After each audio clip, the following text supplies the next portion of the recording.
An artwork has been unveiled in celebration of the 150th birthday of national hero Andres Bonifacio. The details from this report.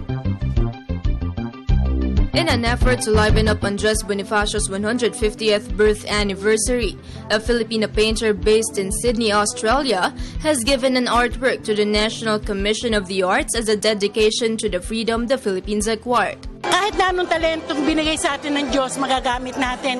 Kahit sa painting, kasi bumuhay ako ng 5 anak na wala akong kasama, walang ama, mga bata. Nabuhay ko sila sa ibang bansa, hindi rin ako umasa sa gobyerno. The painting is an excellent donation for most of the Filipinos. This is because our government does not need to spend largely on hiring famous painters to do an artwork that will center on love for the country's freedom. Ito ay ibinigay sa NCCA pero meron kami ring authority na ipaloan sa ibang museum.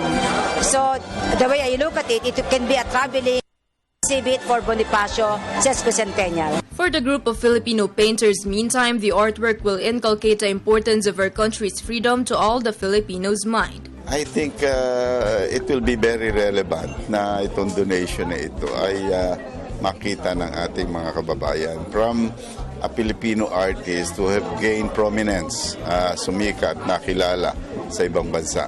For People's Television Network, Christine Santos.